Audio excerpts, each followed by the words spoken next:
Hi guys! Halika na, halika na. Hindi pa naliligo to, Diyos ko.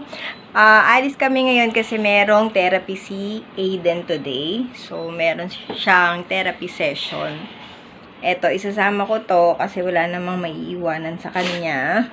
Maliligo na siya. Hinihintay lang namin matapos si Kuya. Ihahatid nila kami.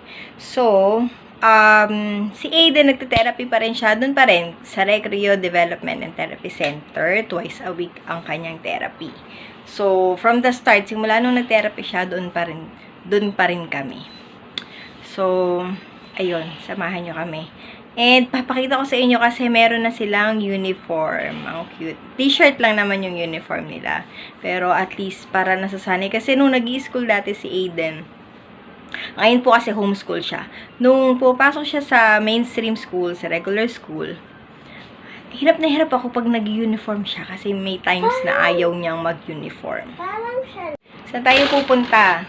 So, usually, kapag isinasama ko si Gavin, yun, nagde-date kaming dalawa. Kasi time namin yan para makapag-date kami na, yung kaming dalawa lang ba? Yung ganon.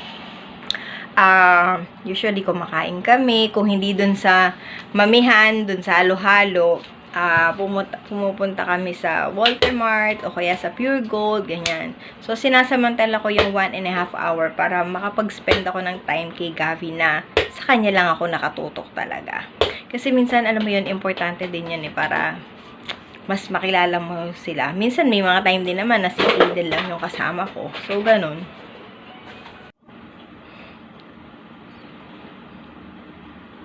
Hinihintay na lang namin sila kuya. Tapos, alis na kami. 4 o'clock ang therapy ni Aiden. Tapos, hatid lang namin siya doon. Tapos, alis na kami ni Gavin. Yes. Inood mamaya yung vlog. Okay po. Okay. Alin doon? Eto? Okay.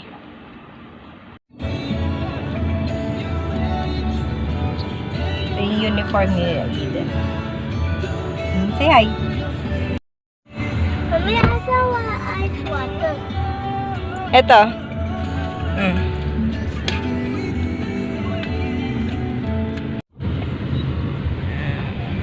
Mami, ayaw mo naman ako pagkandungin. Baba na tayo. Ayan na tayo. Ako pulog naman ako. Ayaw mo ako pagkandungin. Ang dami mo sinasabi. Oo. Oh, careful. Huwag tatakbo.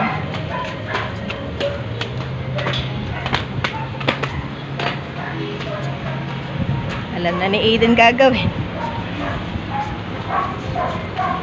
Diyan. Ayun, nasa dulo. Kulay blue. Ay, hindi yan. Sausage yan. Sa kabila pa tayo. Ikot ka. Ikot ka doon. Oo. Ano tinapay mo? Ito ko. Ano pa po? Juice. Meron akong kinuha. Ayun, isang pack. Ay, hindi. Masarap. Coconut yan. Oh. Halika na. Bear brand. Wala yata. Out of stock nga daw yun, sabi ni Tita May. Yung Bear brand. Ano? Hindi ko gagamitin yan kasi pang bata yan.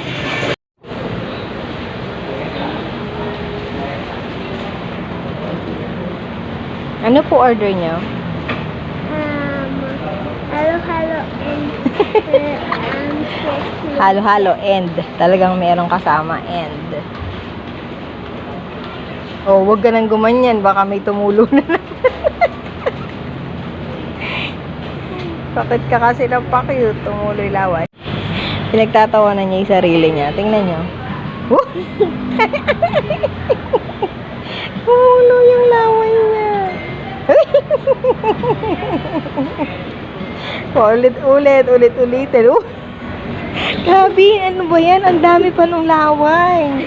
Di bali sana kung tumurit lang eh. Talagang tumulo siya. Ano ba yan? Ayan.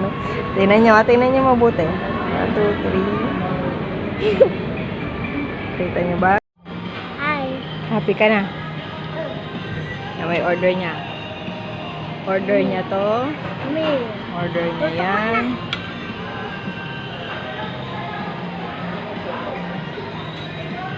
Favorite niya tong fresh lumpia. Ano, ayaw mo talaga? Hindi ko masarap, guys. Aba, yan yung isa. Ubos ang chicken. Uy, yung halo-halo. Nabalikan na namin si Aiden. Kaso, sarado yung waiting area. Nandito lang kami sa may labas. Paubusin natin yung halo-halo mo, sayang. Okay, open ko. Tambay lang kami dito. Food trip, ano? 5 minutes na lang. Ano, uwian na nila Aiden. Sarap ba? Meron din silang ube. Na halo-halo. Yung puro ube siya. Gusto mo next time yun? Yes. Food trip. Si Gavin mahilig mag-food trip. Sarap kumain ng halo-halo dahil mainit. Up. Ito pa. Ika.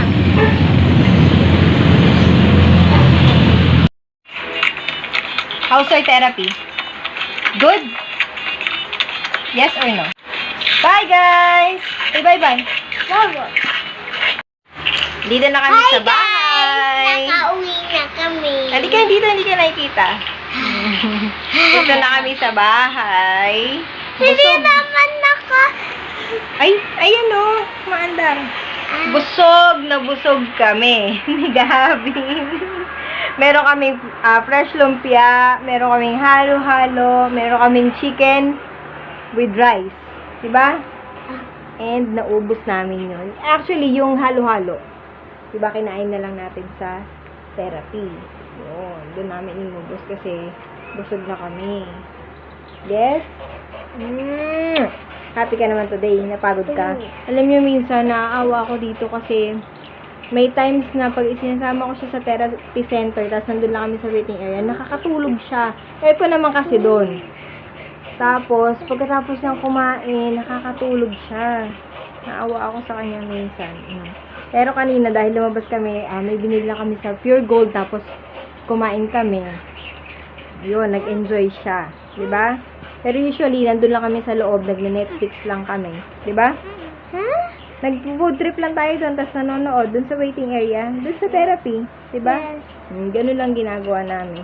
Or minsan, medyo malapit din naman kasi yung bahay nila mama doon. Minsan yun, pupunta kami kila mama.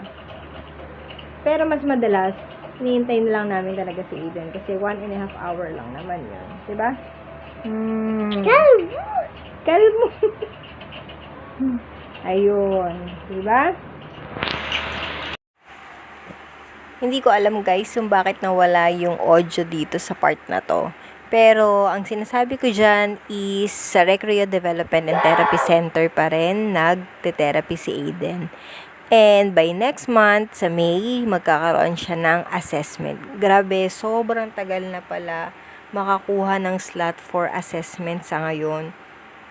Dati kasi nung si Aiden is 4 months lang ang hinintay namin bago kami nakakuha ng slot kay Dr. Francis Di Malanta. Ngayon, 1 year ang hihintayin mo. Sobrang tagal. Sa Pampanga na email ko, parang next year pa yung susunod na na... Pwede ako ligo. Okay po. Yun, next year pa yung susunod na schedule. Iba naman after 8 months. And nung time na 2018 o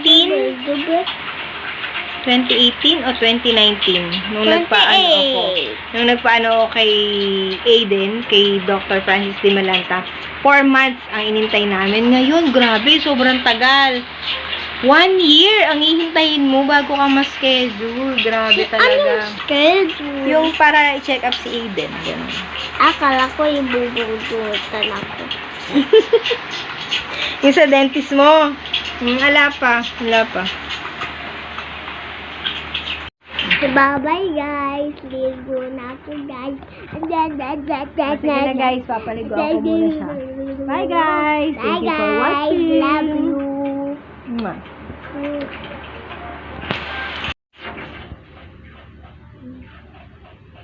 Ano yun? Bye! Bye.